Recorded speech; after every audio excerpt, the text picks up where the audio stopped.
Happy WashCo Weekly, everybody. It's so great to have you back. Hope you have been enjoying our segments each week about what's happening in Washington County. And today I want to talk about one of those issues that nobody likes to talk about. That Christmas card, property tax bill that shows up in December and now is due January 31st for many folks. So I want to remind you, back in October in our quarterly newsletter, I warned you, warning, property tax bills are going to go up. And I want to give you a quick synopsis of why they have in most cases, not just here in Washington County, but all throughout the state of Wisconsin.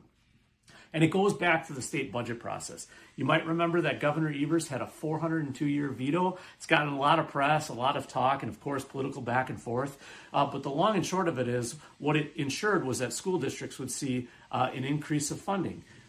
However, Madison didn't play ball. What they ended up doing was allowing for that veto to take effect, the increases to happen, but they didn't fund them at the state. What does that mean? It means that property taxpayers were the ones left on the hook. School boards had really hard decisions to make.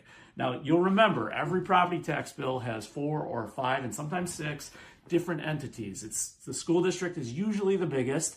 City, town, or village is generally the next biggest. County, technical college, and in some cases, business improvement districts or other things like that. The school district being the biggest is the one that had a huge impact. But the other thing that has been happening recently, and you probably have felt this, is these reevaluations and seeing your property value go up and then all kinds of recombobulating to have massive impacts and giant swings in property tax bills. So I want to show you what that exactly means. So this is my property tax bill. Now, if you think about what the legislature and the governor did in that state budget, they basically didn't give any additional funding from the state to schools.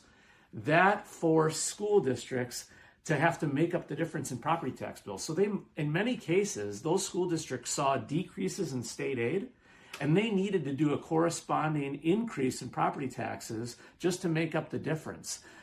We could have a debate all day long about shrinking the size of school districts and bureaucracy and blah, blah, blah, blah, blah. But the long story short is, for them to basically keep funding at the same levels, that was a trade-off that they had to make. And we all saw it in property tax bills in some way, shape, or form. So for me, in my property tax bill alone, I saw an increase of about 14% from West Bend School District because of that complicated situation handed down from the state. Now, in Washington County, county government specifically, now we're on my property tax bill, we're one of 4 entities on the property tax bill. Washington County stayed very focused on the people, right? People are not here to serve government. Government is here to serve the people. I originally proposed a $100,000 decrease in property taxes. The county board decided, they tweaked it a little bit, made it a $60,000 decrease. So small decrease, but a decrease nonetheless. You didn't see that in most places. But with that reevaluation happening all across the county, it changes the slice of the pie for each municipality. And then every individual tax bill is a slice of that pie in your own local municipality. So for me, even though Washington County reduced property tax collections by $60,000, we saw a 3.6% increase for the county. So modest. For me, it was about $25, $26. Town of Trenton, I saw a 0.1% decrease. It dropped about $1, not even $1. So it has different effects because of all of those reevaluations. But nonetheless, the big increase was school districts because of that budget deal compromise that we saw coming out of Madison. Long story short is, those property tax bills are having huge impacts on people all across Washington County and frankly all across Wisconsin. Property tax bills, in some cases, we saw $350 to $400 increases, and in extreme examples, $1,000 increases. Huge impacts on people. The thing I want you to take away from this whole discussion is, here in Washington County, our focus is on you, the people of the county, and we always strive to put you first.